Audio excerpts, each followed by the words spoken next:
Hello friends, welcome to fundamental chemistry. आज हम लोग पीवाईक्यू प्रैक्टिस में पी ब्लॉक एलिमेंट्स का क्वेश्चन को सॉल्व करेंगे, जो कि ग्रुप 13 से ग्रुप 18 होता है। जैसा कि आपको मालूम है, एनटीए सिलेबस रिड्यूस किया है, जिसमें कि आपको कंपाउंड्स हटा दिया है।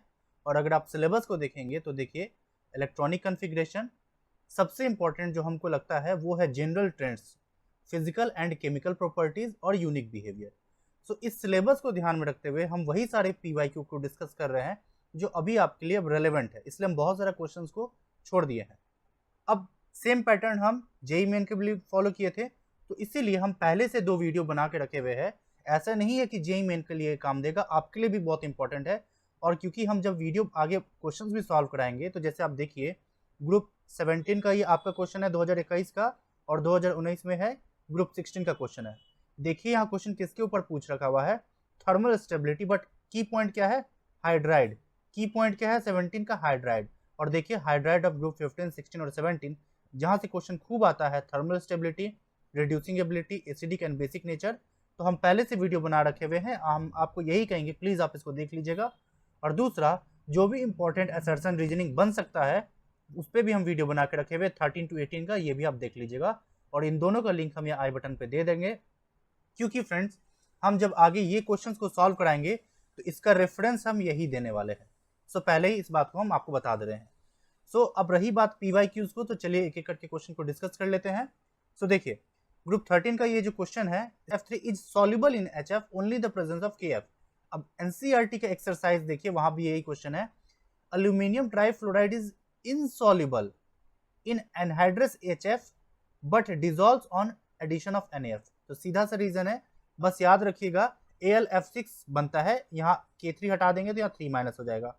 तो यानी आप ये कह सकते हैं ऑक्टाहेड्रल कॉम्प्लेक्स बनेगा, तो ये टेट्राहेड्रल नहीं, 3 वाला भी नहीं बनेगा।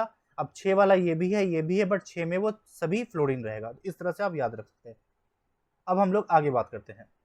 अब देखिए, ये 2 अलग अलग ब्रैकेट बना के रखे हुए हैं, बॉक्स बना के। बेसिकली इन दोनों का कॉन्सेप्ट अपना अपना सेम है। कैसे, देखिए, 2023 में पूछे या 15 में या फिर 9 में, तीनों में जो कॉन्सेप्ट लगेगा इनर्ट पेयर इफेक्ट का, उसी तरह यहाँ 2023 में पूछ रहा है या पहले 9 में, यहाँ कॉन्सेप्ट लग रहा है लुईस एसिड का। एक एक करके डिस्कस करते हैं। देखिए, ये ग्रुप 13 का है, तो हम निमोनिक से जैसे याद रखते हैं, पहले वो देखते हैं, बैगन, आलू, गाजर, इन, थैला। अब हम लोग इनर्ट पेयर इफेक्ट पढ़ते हैं। बेसिकली अगर ग्रुप 13 का हम देखने जाए तो इसका +3 हो सकता है oxidation state maximum, but inner pair effect के कारण हम लोग जानते हैं टॉप टू बॉटम 2 घटा दीजिए, यानी +1 इज मोर स्टेबल। बस यही कॉन्सेप्ट को लगाना है। इसी पर देखिए, ये दोनों क्वेश्चन एग्जैक्टली सेम है। अब निमोनिक्स की मदद से हम ऑर्डर को देखते हैं। तो देखिए, सबसे लास्ट में थैला आएगा, तो थैला यही दोनों में है, बस हमें बाकी चेक कर लेना है।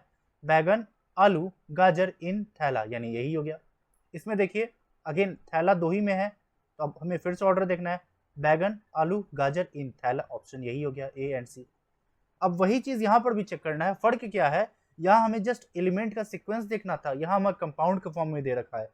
अभी भी काम क्या है इसका, देखिए 3 क्लोरीन लगा यानी +3 होगा, 1 लगा है तो +1 होगा, 1 लगा है तो +1 है, 3 है तो +3 है। तो हमें साफ साफ दिख रहा है थैलियम +1 में मोर स्टेबल होगा, तो इसीलिए ये वाला कंपाउंड Tl+1 में मोर स्टेबल होगा, और करेक्ट रिलेशनशिप इसी में है। तो तीनों का कॉन्सेप्ट सेम है। अब यहाँ लुईस एसिड की बात करते हैं। लुईस एसिड किसे कहते हैं पहले समझते हैं। ऐसा मॉलिक्यूल जो कि इलेक्ट्रॉन डेफिशिएंट है, यानी ऑक्टेट की कमी है, उसे कहते हैं हम लोग लुईस एसिड। इसका फेमस एग्जांपल हम लोग हमेशा पढ़ते हैं जब कभी भी बैक बॉन्डिंग की बात करते हैं, जिसके लिए फेमस एग्जांपल याद कीजिए, BX3 को हम लोग लेते थे, जिसमें कि हम लोग क्या पढ़ते हैं, अगर आप फ्लोरीन की बात करें तो हम लोग कहते थे कि बोरोन इलेक्ट्रॉन डेफिशिएंट है, यानी ऑक्टेट की कमी है, क्योंकि इसके पास 6 ही इलेक्ट्रॉन अवेलेबल है 3 बॉन्ड होने के कारण। फ्लोरीन क्या करता था, इस तरह से अपना इलेक्ट्रॉन डोनेट करता था। तो यहीं पर हम लोग क्या कॉन्सेप्ट पढ़े थे बैक बॉन्डिंग में, जानते हैं। बेसिकली बैक बॉन्डिंग होने के लिए दोनों ऑर्बिटल का साइज सेम होना पड़ेगा, इसलिए फ्लोरीन और बोरोन का सेम है, इसलिए इजिली ओवरलैप हो जाता था। लेकिन जैसे ही साइज बढ़ने लगता है, कब बढ़ेगा, जब एक बार आप क्लोरीन लेंगे, फिर ब्रोमीन लेंगे, फिर आयोडीन लेंगे, क्योंकि बोरोन का जो ऑर्बिटल का साइज तो फिक्स है, बस चेंज तो हैलोजन के केस में हो रहा है। तो इस तरह से हम कह सकते हैं यहाँ साइज मिसमैच होने के कारण बेटर ओवरलैप नहीं हो सकता है, और जब बेटर ओवरलैप नहीं हो सकता है तो क्या ये इलेक्ट्रॉन दे पाएगा, नहीं दे पाएगा। तो बेसिकली फ्लोरीन इलेक्ट्रॉन दे के कर क्या रहा है, इसके डिफिशियंसी को घटा रहा है। यानी ये लुईस एसिड क्यों था? बिकॉज ये इलेक्ट्रॉन डेफिशिएंट था, बट फ्लोरीन इलेक्ट्रॉन देके इसका डिफिशियंसी को घटा दे रहा है। इसलिए हम लोग कह सकते हैं कि आयोडीन अगर देगा ही नहीं तो इसकी डिफिशियंसी को घटाएगा नहीं, और अगर डिफिशियंसी को घटाएगा नहीं तो सबसे अच्छा लुईस एसिड कौन हुआ? आयोडीन वाला। इसीलिए अब वही कॉन्सेप्ट लगा के हमें सॉल्व कर लेना है। यहाँ पे फ्लोरीन क्लोरीन ब्रोमीन दे रखा था, सबसे ज्यादा bromine, then chlorine, then fluorine, bromine chlorine fluorine answer जो बी। यही कॉन्सेप्ट यहाँ पर भी है। अब हमें देखिए पीवाईक्यू को कैसे यूज करना है, हम यही हमेशा कोशिश करते हैं बताने का। अब हम ये क्वेश्चन सॉल्व करके आ रहे हैं, हम यहाँ से कॉन्सेप्ट सीख लिए, रिवाइज कर लिए कि बैक बॉन्डिंग के थ्रू हम लोग BH3 को समझ गए क्योंकि ये एक लुईस एसिड था। तो अब देखिए 2023 का जब हम क्वेश्चन सॉल्व कर रहे हैं तो हमें साफ साफ दिख रहा है, अच्छा हमें डायरेक्टली BF3 दिख गया, हम डायरेक्टली कह सकते हैं ये लुईस एसिड है। अब हम रटा नहीं रहे हैं, हम आपको तरीका सिखा रहे हैं कि कैसे पीवाईक्यू हमें हेल्प करता है क्वेश्चन सॉल्व करने में। अब बात बाकी आप जानते ही हैं इसको, ये सभी क्या है, सभी का ऑक्टेट कंप्लीट होता है, ये हम जानते ही है। कैसे जानते हैं इसका आप गिन लीजिए, ऑक्सीजन का 2 बॉन्ड होता है और 2 लोन पेयर होता है, हाइब्रिडाइजेशन से भी हम लोग ये कह सकते हैं। तो इस तरह से आप पीवाईक्यू की मदद से समझ रहे हैं ना। यहाँ ये 3 साल का क्वेश्चन है, 9, 15, 23, बट अगर आप इसको बना लिए थे तो आप इसको सॉल्व कर लिए, इसको सॉल्व कर लिए तो आप इसको सॉल्व कर लिए, लाइकवाइज इस पीवाईक्यू की मदद से हम इसको सॉल्व कर लिए। तो पीवाईक्यू एनालिसिस का मतलब ही यही होता है। अब हम बात करते हैं आगे। सिमिलरली पीछे लुईस एसिड देख के आ रहा है, अभी भी वही काम है। तो हम कह सकते हैं पीछे हम देख के आ रहे हैं अमोनिया वाटर, OH माइनस नहीं होगा तो देखिए वाटर नहीं होगा, अमोनिया नहीं होगा, उसी तरह CH4 भी नहीं होगा, तो बचा क्या? B2H6। नाउ अब B2H6 ही क्यों होगा? क्योंकि इसका मोनोमर क्या होता है? BH3। जिस तरह से BCl3 है उसी तरह से BH3 है। ये इसको हम लोग डाइमर के फॉर्म में लिखते हैं, बट है तो ये इलेक्ट्रॉन डेफिशिएंट ही ना, इसलिए हम इसको कह सकते हैं। क्योंकि 4 में से 3 ऑप्शन नहीं है तो यही एक बचा। उसी तरह आप इसमें भी आएंगे 2005 में भी, सिमिलरली ये भी क्या है? Electron deficient. Logic clear? अब यहाँ पर क्वेश्चन देखिए क्या पूछ रखा हुआ है, which of the following element unable to form, basically कौन सा एलिमेंट ऑक्टाहेड्रल कॉम्प्लेक्स नहीं बना सकता है? पीछे हम लोग देख के आ रहा है AlF6 3- बना सकता है, बट बोरोन नहीं बनाएगा क्योंकि इसके पास वैकेंट डी ऑर्बिटल नहीं है, आंसर ए। अब फ्रेंड्स इसी को क्वेश्चन असर्शन रीजनिंग में पूछ सकता है। देखिए यहाँ क्या बोले सिलेबस में, unique behaviour of first group in each element, तो उसको अगर हम अप्लाई करें तो हम कह सकते हैं यूनिक बिहेवियर क्या है कि बोरोन मतलब वैकेंट डी ऑर्बिटल नहीं होता, इस कारण से ये नहीं बना सकता। अगर इसको असर्शन रीजनिंग में हम फ्रेम करें तो क्वेश्चन ये बन सकता है, assertion boron can not form MF6 3-, reason दे देगा due to unavailability of vacant d orbital.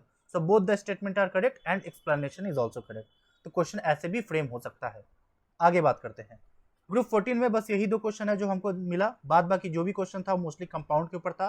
तो देखिए एम्फोट्रिक की बात कर रहा है, ये भी कंपाउंड है, but question amphoteric acidic basic पर आते रहता है, इसलिए हम इसको ले लिए हैं। एनसीईआरटी देखिए SnO2 PbO2 एम्फोट्रिक होता है, बस SnO2 एम्फोट्रिक होता है, डायरेक्टली आंसर है। ठीक है। 2019 का देखिए, again most of the MX4 covalent in nature होता है, बट एक्सेप्शन क्या है? SnF4 और PbF4 आयोनिक होता है। तो हमें क्या बताना है? इनकरेक्ट। तो PbF4 कोवेलेंट नहीं होगा, इसलिए आंसर इज डी। अब यहाँ से आप देख सकते हैं SnF4 आयनिक होता है, हम लोग जस्ट देख के आ रहे हैं। तो पीवाईक्यू की मदद से हमें क्या करना है? हम इन 4 ऑप्शन को अच्छे से एनालाइज करेंगे। हमें ये 2 ऑप्शन के एक आइडिया लग गया कि हाँ ये दोनों ही आयनिक होते हैं, और बाद बाकी हम लोग ये चीज़ समझ ही जाते हैं कि ऐसा Cl4 का हाइड्रोलाइसिस होता है, बट CCl4 का नहीं होता है। तो इस तरह से पीवाईक्यू को सॉल्व करना है। ठीक है। अब देखिए ग्रुप 15 की बात करते हैं। देखिए ग्रुप 15 का अगेन एनसीईआरटी के स्नैपशॉट लिए हैं, उसके रेफरेंस से हम बता रहे हैं। अब यहीं से असर्शन रीजनिंग पे भी क्वेश्चन बन सकता है, और ये सब हम जैसा कि बोले इस वाले वीडियो में हम पूरा डिटेल में डिस्कशन किए हैं, तो आप प्लीज उसे देखिएगा। अब वापस आते हैं हमारे क्वेश्चन पे। क्वेश्चन क्या कह रखा हुआ है उससे पहले हम आपको पहले बताते हैं क्या कॉन्सेप्ट है। अगर आप पी ब्लॉक के फर्स्ट एलिमेंट पे आएंगे, चाहे 13, 14, 15, 16, 17, तो इन सभी का जो फर्स्ट एलिमेंट होता है, जैसे अगर हम 15 की बात करें न्यूज़पेपर आज सभी का, तो पहला नाइट्रोजन हो गया। 16 की बात करेंगे तो ओसामा से 3 पोते ऑक्सीजन हो गया। तो ये सब फर्स्ट एलिमेंट आपस में क्या बनाता है? N triple bond N, O double bond O।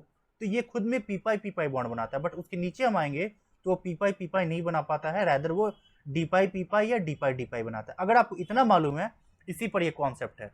Nitrogen forms N2, ठीक है, बट फॉस्फोरस P4 नहीं बना पाता। रीजन क्या है? P pi bonding is weak. Answer B concept लग रहा है। इसी को असर्शन रीजनिंग में भी पूछ सकता है कि N2 फॉर्म्स, ऐसे स्टेटमेंट वाइज ही बना देते हैं, नाइट्रोजन फॉर्म्स N2 और फॉस्फोरस का कह सकता है phosphorus does not form P2, both statements are correct. Assertion reasoning में phosphorus does not form P4 assertion, reason because it does not form p-pi bond, true, so both statement are correct and correct explanation। Question कैसे भी frame हो सकता है but आपको concept मालूम होना चाहिए।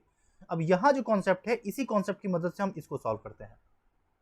नाइट्रोजन इज रिलेटिवली इनएक्टिव, अब ये किसका कॉन्सेप्ट लग गया, unique behaviour of first element. अगर हम आपको दिखाएं, देखिए unique behaviour of first element in each group, यही कॉन्सेप्ट यहाँ पर है। फिर से आते हैं क्वेश्चन पे, नाइट्रोजन फर्स्ट एलिमेंट है तो यूनिक बिहेवियर में क्या हो गया कि नाइट्रोजन इज रिलेटिवली इनएक्टिव। क्यों इनएक्टिव होता है, बिकॉज इसका जो N ट्रिपल बॉन्ड N होता है इसको तोड़ना टफ है, और तोड़ना टफ क्यों हो जाता है, क्योंकि ये एक p-pi बॉन्ड बनाता है, ठीक है, इसलिए आंसर इसका। तो हम p-pi बॉन्ड की मदद से एक्सप्लेन कर रहे हैं, ट्रिपल बॉन्ड होता है और ट्रिपल बॉन्ड को तोड़ना टफ है। वापस आते हैं अगला क्वेश्चन, इसमें फिर से क्या रखा हुआ है, नाइट्रोजन के लिए कौन सा स्टेटमेंट करेक्ट नहीं है। अभी हम लोग देख कर आ रहे हैं कि p-pi बॉन्ड होता है, अगर p-pi बॉन्ड होता है तो d ऑर्बिटल का लोचा कहां से आ गया, तो d ऑर्बिटल तो होगा ही नहीं, तो डायरेक्टली कह सकते हैं आंसर से बी। बाद बाकी स्टेटमेंट हम जान ही रहे, इलेक्ट्रोनिगेटिव होता है, साइज छोटा होता है, नॉन मेटल होता है। यही कॉन्सेप्ट फिर से लगाते हैं, नाइट्रोजन दिख रहा है, नाइट्रोजन दिख रहा है, कार्बन दिख रहा है, क्योंकि कार्बन किसका आ गया, फिर से देखिए 14 का फर्स्ट मेंबर, तो ये सभी क्या फॉर्म करे, p-pi। तो अगर p-pi कर रहा है तो p-pi तो कौन करेगा, फॉस्फोरस करेगा, क्योंकि नाइट्रोजन के नीचे ही फॉस्फोरस आ रहा है, और ये क्या कह रखा है, हेवियर एलिमेंट जो होते हैं वो d-pi या d-pi बनाते हैं, इसलिए इसका आंसर सी हो गया। कॉन्सेप्ट क्लियर हो रहा है, यही कॉन्सेप्ट फिर से हम लगाते हैं। अब हमको साफ साफ पता चल सकता है अब कि SO2 में p-pi एग्जिस्ट कर सकता है। अब बात बाकी यहाँ से, अब जो अगला क्वेश्चन ये और ये सब है, ये आपका हाइब्रिडाइजेशन और केमिकल बॉन्डिंग ये सब पे है। फ्रेंड्स कई सारे ऐसे क्वेश्चन है जो कि हाइब्रिडाइजेशन और शेप पर दे रखा हुआ था, बट हम उन सभी को एक साथ केमिकल बॉन्डिंग में करा देंगे, इसलिए हम इस लेक्चर में उसको इंक्लूड नहीं किए हैं। अब सीधी सी बात है, जब आप SeF4 और CH4 को सॉल्व करेंगे तो CH4 क्या होगा, टेट्राहेड्रल। शेप की बात कर रखा है और हम कई बार बोल चुके हुए हैं शेप में लोन पेयर को काउंट नहीं करते हैं। तो अगर ये टेट्राहेड्रल है CH4, क्योंकि इसमें 4 बॉन्ड भी बनेगा और 4 बॉन्ड है भी। SeF4 की बात करेंगे तो ये ओसामा से 6 हो गया, तो 6 + 4 10/2 5 बॉन्ड होना चाहिए, बट एक ही है, इसका मतलब एक लोन पेयर होगा। ऐसा एलिमेंट जिसके पास 4 बॉन्ड होता है, ठीक है, बट आपका एक लोन पेयर होता है, तो इसको हम लोग क्या कहते हैं, सीसॉ कहते हैं ना। तो शेप सीसॉ हुआ और इसका टेट्राहेड्रल हुआ, तो दोनों अलग है, तो इसलिए आंसर क्या पूछ रहा, wrong statement, answer C. Again ये कॉन्सेप्ट यहाँ पर बेसिकली लगा हाइब्रिडाइजेशन केमिकल बॉन्डिंग का, वहां हम एक साथ करा देंगे, बट ये क्वेश्चन में था इसलिए हम सॉल्व करा दिए। बट हम कॉन्सेप्ट जो आपको बताना चाह रहे हैं p-pi वर्सेस d-pi और d-pi का, और इन्हीं की मदद से हम लोग ये सारा क्वेश्चन 1 2 3 4 5 सॉल्व किए, और इन्हीं को असर्शन रीजनिंग में भी फ्रेम कर सकता है। अब अगला कॉन्सेप्ट देखिए, यहां पर चाहे 89 में पूछे या फिर 2023 में, कॉन्सेप्ट अब क्या लग रहा है, बॉइलिंग पॉइंट का। और देखिए अगेन चाहे ग्रुप 16 हो, 15 हो या पीछे 17 हो, तीनों में अगर आप एक ऑब्जर्वेशन देखेंगे तो देखिए फर्स्ट एलिमेंट मतलब HF का बॉन्ड, देखिए पहले कॉन्सेप्ट बता देते हैं। Boiling point is directly proportional to molecular weight, जितना ज्यादा मॉलिक्यूलर वेट होगा उतना ज्यादा बॉइलिंग पॉइंट। तो अगर ये लॉजिक लगाए तो हम लोग को मालूम है टॉप टू बॉटम आएंगे तो हाइड्रोजन तो फिक्स है, बट फ्लोरीन की जगह क्लोरीन, फिर ब्रोमीन, फिर आयोडीन आ रहा, तो सबसे ज्यादा HI का होना चाहिए। उसी तरह आप H2O में भी कह सकते हैं सबसे आखिरी का होना चाहिए, नाइट्रोजन में भी सबसे आखिरी में होना चाहिए। बट क्या देखने को मिलता है कि HF का पहला का सबसे ज्यादा है, उसी तरह H2 में पहला का सबसे ज्यादा है, किधर गया, यहाँ देखिए, उसी तरह इसमें भी सबसे ज्यादा पहला का है। बट अगर आप थोड़ी देर के पहला को इग्नोर कीजिए तो देखिए टॉप टू बॉटम क्या हो रहा है, इंक्रीज कर रहा है, यहाँ भी देखिए इंक्रीज कर रहा है, उसी तरह यहाँ भी देखिए इंक्रीज कर रहा है, बट पहले का ही ज्यादा क्यों हो रहा है। सीधा सा लॉजिक है, तीनों में H बॉन्डिंग का कॉन्सेप्ट है, और हम लोग जानते हैं H बॉन्डिंग NH3 हो, H2O हो या HF हो, H बॉन्डिंग लगेगा। अब इसी पर क्वेश्चन है, which one of the has the lowest boiling point. अभी हमें कॉन्सेप्ट मालूम पड़ चुका है, तो देखिए न्यूज पेपर, हम फिर से निमोनिक्स की मदद यूज कर रहे हैं, न्यूज पेपर आज सब बिका, तो लोएस्ट किसका हो जाएगा, नाइट्रोजन नहीं होगा, रादर फॉस्फोरस होगा, तो हमें दिख गया फॉस्फोरस। वही कॉन्सेप्ट यहाँ लगाइए, द बॉइलिंग पॉइंट का ऑर्डर दे रखा हुआ है और सबसे ज्यादा दे रखा हुआ टेलुरियम का, बट गलत H2O का होगा, अभी हम लोग देख कर आए तो ये भी स्टेटमेंट 1 फॉल्स है। Boiling point of this hydride increase with increase in molar mass, ये स्टेटमेंट भी आपका गलत हो गया क्योंकि यहाँ पर H बॉन्डिंग को ये कंसर्न नहीं कर रहा है, इसलिए both the statement are false. Statement 1 and statement 2 both are incorrect, answer is C. ठीक है, अब सिमिलर आप यहाँ लगाइए, the variation of boiling point of HF, क्या कह रखा है बॉइलिंग पॉइंट। अब देखिए HF का सबसे ज्यादा दे रखा हुआ है, होना भी चाहिए, उसके बाद डायरेक्टली किसको ले लिए, HI, आयोडीन, ब्रोमीन, क्लोरीन। अब आप समझ रहे हैं ना, हमको याद नहीं करना, हम आपको फील करा रहे कि कैसे हुआ, क्योंकि मॉलिक्यूलर वेट सबसे ज्यादा HI का होगा, फिर Br, फिर Cl, बट HF का इसलिए उठ के आ जाता है क्योंकि यहाँ हाइड्रोजन बॉन्डिंग है। अब उसी का रीजन बताना है, देखिए strong H bonding in HF, answer B. Concept clear हुआ। अब आते हैं वापस, अब देखिए 15 को ही हम लोग सॉल्व कर रहे थे, बट ये जो कॉन्सेप्ट है 17 का या 16 का, ये सिमिलर था इसलिए हम एक साथ करा दिए। अच्छा ये क्वेश्चन रह गया, इसको देख लेते एक बार। यहाँ पर हमें ऑक्सीडेशन नंबर बताना सभी का, बस अब ये तो आपको मालूम ही है, कैलकुलेट कर लीजिए। इसका अगर सॉल्व करेंगे HNO3 का तो क्या कह सकते हैं, NO3 माइनस लिख सकते हैं, HNO3 को H प्लस चला गया तो x माइनस 6 बराबर -1, तो x का वैल्यू +5, तो सबसे ज्यादा HNO3 का होगा, तो ऑप्शन डी गलत। N2 का 0 होता है, याद कीजिए क्योंकि दोनों सिमिलर है, और NO की बात करेंगे तो x माइनस 2 बराबर 0, तो x का वैल्यू +2, तो NO का +2 होता है। फिर NH4Cl की बात करें तो अगेन फिर से NH4 पॉजिटिव लिख सकते हैं, x minus 4 equals to +1, sorry x plus 4 equals to +1, तो x का वैल्यू 1 माइनस 4 बराबर -3, तो -3 हो गया, तो हम कह सकते हैं HNO3 +5, NO +2, N2 0 और NH4Cl -3, आंसर जो सी। लॉजिक क्लियर, आगे बढ़ते हैं। अब देखिए ये क्वेश्चन भी अगर आप देखेंगे, ये भी आपको केमिकल बॉन्डिंग का है, बट हम यहाँ पर इसलिए ले लिए ताकि आपको एक कॉन्सेप्ट बता सके फिर से। PCl5 की बात हो रही है तो पहले हमें मालूम होना पड़ेगा शेप, बिना शेप के हम या स्ट्रक्चर के हम कुछ नहीं कह सकते। हाइब्रिडाइजेशन की मदद से हमसे कह सकते हैं 5 + 5/2, तो 10/2 यानी 5, यानी sp3d यानी TBP। अब हम हाइब्रिडाइजेशन कैसे कैलकुलेट कर ले इस तरह से, अगेन इसका लिंक यहाँ आई बटन पे दे देंगे, आप देखना चाहे तो वहाँ देख सकते हैं, हम डिटेल में डिस्कस किए हुए हैं। अब देखिए तो हमें TBP दिख रखा हुआ है, और हम जानते हैं TBP स्ट्रक्चर ऐसा होता है जिसमें 2 एक्सियल होता है और 3 इक्वेटोरियल होता है। तो यहाँ से हम कह सकते हैं 2 एक्सियल बॉन्ड होगा और इन दोनों के बीच में 180 डिग्री है, ठीक है। एक्सियल बॉन्ड्स आर लॉन्गर, ये भी ट्रू होता है, और 3 इक्वेटोरियल बॉन्ड के बीच में 120 डिग्री होता है, यानी ये 120, ये 120 और ये 120, ये भी ट्रू है। PCl5 is non reactive. अब आप सोच रहे होंगे ये कैसे हम बताएं, अब हम ऑर्गेनिक केमिस्ट्री को लेकर आते हैं। हम लोग ऑर्गेनिक केमिस्ट्री में कई बार पढ़ते हैं, जब कभी भी ROH का रिएक्शन या एसिड का OH का रिएक्शन अगर आप कराते हैं PCl5, PCl3 या SOCl2, इन सभी में क्या होता है, OH की जगह हम लोग Cl को रिप्लेस कर देते थे। अगर आपको ये कॉन्सेप्ट मालूम है तो यहाँ से तो हम कह सकते हैं ना कि रिएक्टिव हुआ, नॉन रिएक्टिव क्यों हुआ था, आंसर सी जो गलत, क्योंकि हमें पूछ रहा है इनकरेक्ट। और दूसरा लॉजिक आप ऐसे भी सोच सकते हैं, क्योंकि इसमें 2 तरह का बॉन्ड है, एक्सियल एंड इक्वेटोरियल, और एक्सियल लंबा होता है, इक्वेटोरियल छोटा होता है, तो ऑब्वियस सी बात है ये बॉन्ड जल्दी टूट सकता है, अगर जल्दी टूट सकता है तो रिएक्टिव होगा कि नहीं होगा, इसलिए इसका आंसर सी हो गया। और हम हाईलाइट भी इसलिए किए हुए हैं ताकि आपको फील करा सके ऑर्गेनिक केमिस्ट्री की मदद से, बट बाद बाकी यहाँ पर दे रखा हुआ है, बट अगेन ये क्या है, कंपाउंड के ऊपर है, तो क्वेश्चन अगली बार हमको नहीं लगता है कि ये सब पूछेगा, बट एक कॉन्सेप्ट था वो हम आपको बता दिए ऑर्गेनिक केमिस्ट्री की मदद से। आगे आते हैं, ये हम फिर से वही हाईलाइट करना चाह रहे हैं, unique behaviour, physical and chemical properties. और देखिए ये तीनों क्वेश्चन क्या है, देख रहे हाइड्राइड, ये क्या है हाइड्राइड, हाइड्राइड, ये सभी हम वही कहेंगे। हाइड्राइड वाला वीडियो आप देख लीजिए, लिंक आई बटन पे पहले हम बोल चुके हुए हैं। क्वेश्चन सॉल्व करा दे रहे हैं बस, ठीक है, क्योंकि ये सब डिस्कस किया है तो हम फिर से रिपीट यहाँ हम नहीं कर रहे हैं।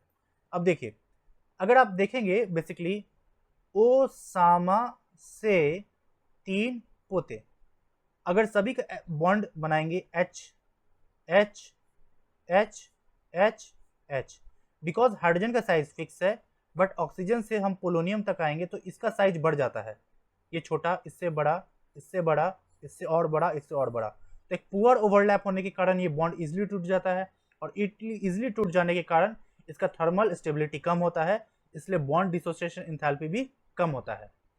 क्योंकि बॉन्ड डिसोसिएशन एंथैल्पी कम इसलिए थर्मल स्टेबिलिटी कम, ऐसे बोल सकते हैं। तो देखिए ओसामा से 3 पोते, आंसर इज ए, क्योंकि क्या पूछ रहा है, थर्मल स्टेबिलिटी का ऑर्डर। अब यही रीजन है कि since bond dissociation enthalpy weak होता है, इसलिए जल्दी टूट जा रहा है, और जल्दी टूट जाने के कारण ये H+ दे सकता है, इसलिए एसिडिक भी टॉप टू बॉटम इंक्रीज करता है। सेम कॉन्सेप्ट हम लोग HF, HCl, HBr और HI में भी लगाते हैं। तो देखिए ओसामा से 3 पोते, आंसर ए। सेम कॉन्सेप्ट यहां भी लगाना है। अब चाहे 2021 में पूछे या 2014 में पूछे, अभी हम पढ़ के आ गए कि क्या कॉन्सेप्ट क्या है, acidic strength top to bottom क्या कर रहा है, इंक्रीज कर रहा है, और acidic strength is inversely proportional to pK value.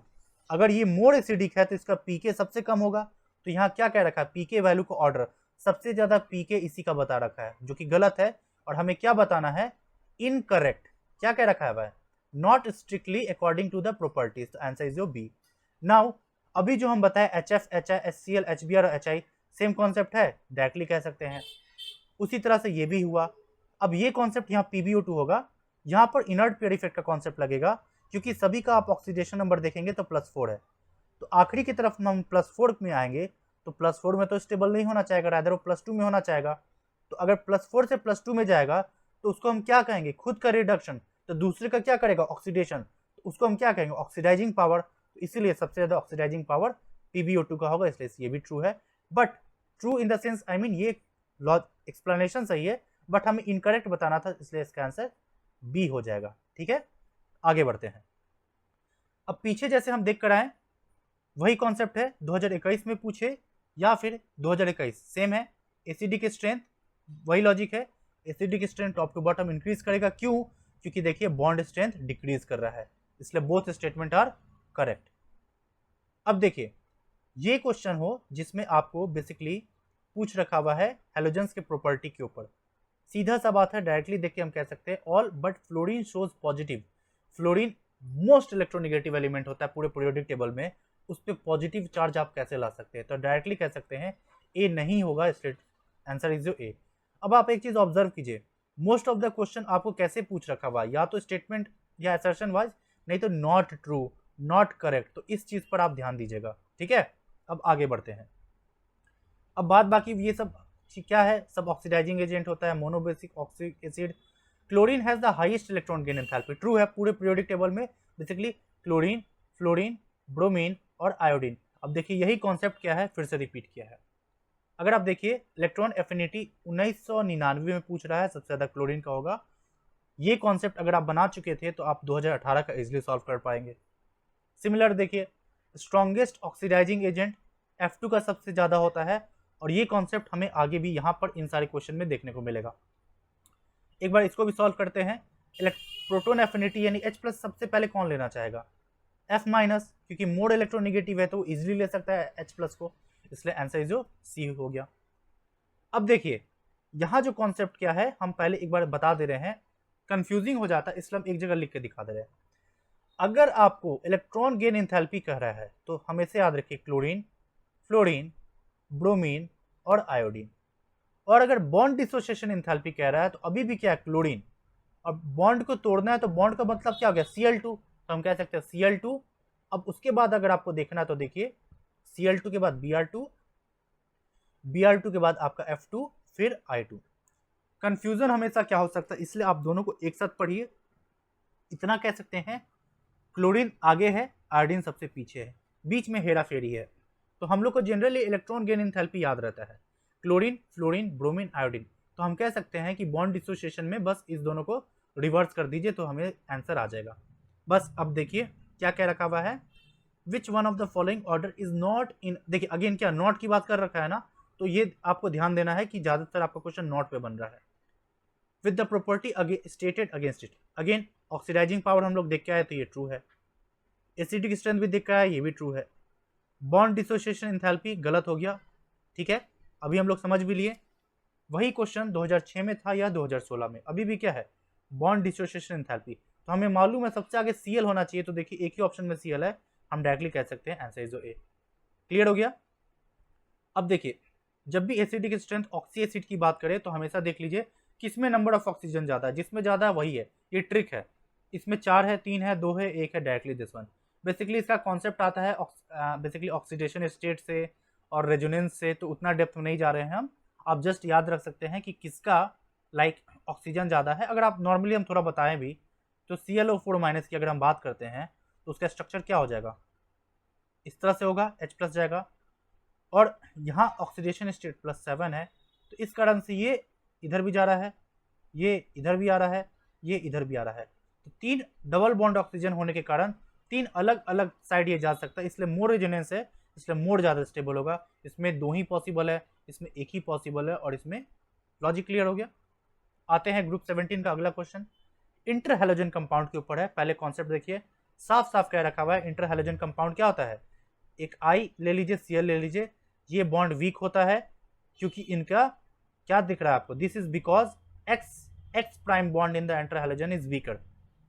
तो ICl is more reactive than I2, true है क्योंकि ये बॉन्ड पोलर इन नेचर होता है, and it is weaker, so both statement are correct, A and R correct and R is the correct explanation, ऐसे जो B। Now finally group 18 की बात करते हैं। यहाँ देखिए 2021 और 1994, noble gas do not react with other element. क्यों? इन जनरल की बात हो रही है, बिकॉज इनका ऑक्टेट कंप्लीट होता है जनरली, इसलिए हम कह सकते हैं D. Noble gas are named because of their inertness towards reactivity. अब आप एक चीज समझिए, यहाँ क्या रखा था क्यों नहीं करता है, और यहाँ उसको पूरा स्टेटमेंट में लिखकर चीख चीख के कह रहा है देख भाई इसलिए नहीं करते हैं। तो यहाँ से भी हम कह सकते हैं कि कॉन्सेप्ट क्या है, एक तरह से आप कह सकते हैं रिपीटेड है। नाउ अब हमें बताना है कि कौन सा, फिर देखिए इनकरेक्ट, नॉट ट्रू। तो जनरली इन तरह के ग्रुप 18 वाले में वीक इंटरेक्शन होता है, वीक वैंडर वाल फोर्स होता है, लंडन डिस्पर्शन फोर्स होता है, इसलिए इनका मेल्टिंग बॉइलिंग पॉइंट कम होता है, बट हाई क्यू होगा, इसलिए इसका आंसर ये गलत हो गया, आंसर जो बी। अब यहाँ से आप क्या कर सकते हैं, आप बाकी 3 स्टेटमेंट को ध्यान से देखिए, तो आप ये रियलाइज कर सकते हैं, अगर हम इन 3 को अच्छे से एक बार रिवाइज करेंगे बार बार, तो हमें अगली बार क्वेश्चन आएगा तो हम कह सकते हैं, यानी अगर ये फॉल्स है तो बाकी 3 तो ट्रू है ना। तो अगर कभी क्वेश्चन आया तो हम इनके बेसिस पे बना सकते हैं कि हाँ हम ये क्वेश्चन देखे गए हैं। फ्रेंड्स इतना ही रखते हैं, आई बिलीव आपको कॉन्सेप्ट समझ में आया होगा। ये सारा PYQ बहुत इंपॉर्टेंट है, अच्छे से प्रैक्टिस कर लीजिएगा, रिवीजन कीजिएगा। सो मिलते हैं अगले वीडियो में। सो अगर आपको ये वीडियो पसंद आया है तो लाइक शेयर सब्सक्राइब जरूर कीजिएगा। So thank you guys and good luck.